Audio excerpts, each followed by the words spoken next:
And welcome back to Hannity as we continue our coverage on the ground. We are in Israel, and we are reporting tonight from Jerusalem, where earlier today I got an extensive tour of the old city with longtime Israeli diplomat Dori Gold. Now, he shared his extensive knowledge and history of the city and gave me an experience to remember. Now, take a look at part one. All right, here we are with former Israeli ambassador to the UN, a good friend of mine, Dori Gold. How are you? Good to see you, Sean. You know, I want you to describe where we are and sort of weave in the context and the texture of why where we are is so significant to the battles that Israel's facing today. We are now entering Jerusalem through the Jaffa Gate, which was, of course, the direction to connect to the original seaport of Old Jaffa. This wall is broken here because in 1898, the ally of the Ottoman Empire, Imperial Germany, its Kaiser, visited this place. And they broke the walls open so his big carriage could come through. And since then, it's been open.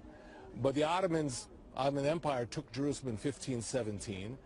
And that's part of a whole succession of different rulers who ruled it since the Romans destroyed the Jewish Commonwealth back in 70 A.D. And the historical significance is that the Jewish people have been here all throughout history. Yes. And in that sense, prior to the 1948 UN partition plan, this is their home, this is their history. We had a Jewish revolt in the year 135, right, led by a great Jewish hero called Bar Kokhba, son of the star.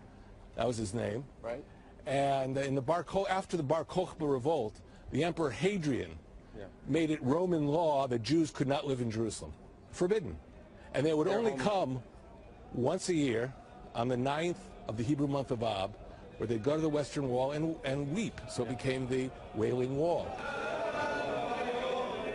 This is the entranceway to Jerusalem, to the old city of Jerusalem. There is the market where everyone buys carpets. It's right over here. All kinds of knickknacks, memorabilia, souvenirs.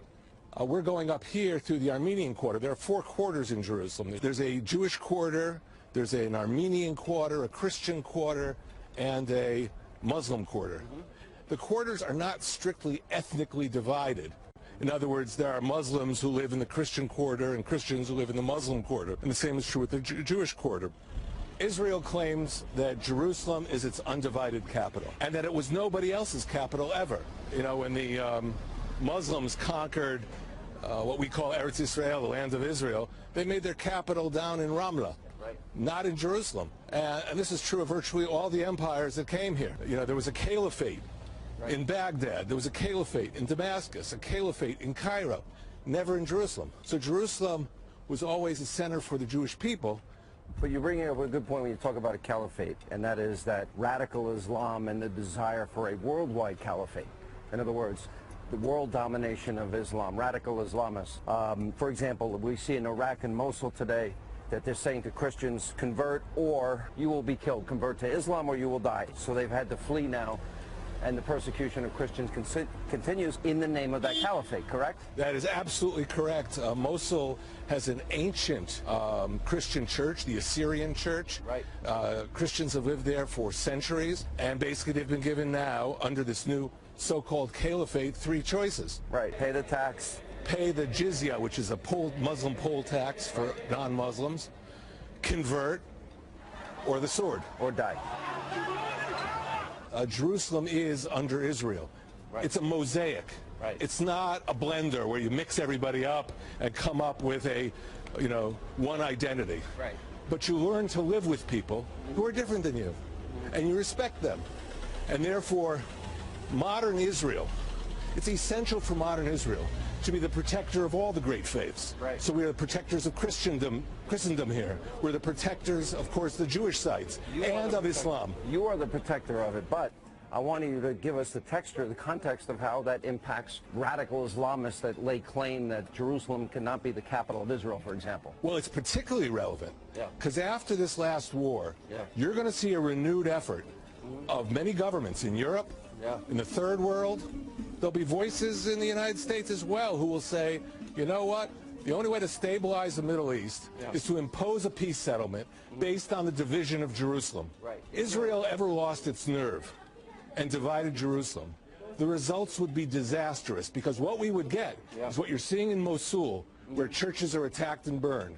What you're seeing in Alexandria a few years ago, a big Coptic church was blown up. That would happen here in this peaceful city. But why? Why are we seeing this now at this moment? The rise of radical Islam and the rise of anti-Semitism in Europe and elsewhere. Radical Islam is not only intolerant with respect to any of the people around it, including Christians, other Muslims, and Jews, but particularly Jews. And that's the connection. You know, they even have in radical Islam a term called takfiri. Yeah. And takfiri means you're going to take a pious Muslim and declare that he's no longer a Muslim. In fact, he can be killed. So if they're doing that to Muslims, imagine what they'll do to Jews. And Christians. And Christians, of course. Now you have the rise of a new group, ISIS, one of the more brutal radical Islamist groups out there. That has to be viewed as a worldwide threat, considering it's convert or die. I mean, what they're doing is they mass execute people. Yeah. I saw recently in Syria, they took over a city, and they took all the Syrian soldiers they found, they beheaded them, and they put the heads on posts on a fence in the center of town. So these are extremely brutal individuals who are motivated by distorted views of religion. And the question is, what is the West going to do? Is the West going to say, no, we have to oppose this, we have to stand for our values of tolerance and liberty? Or is the West going to succumb to this?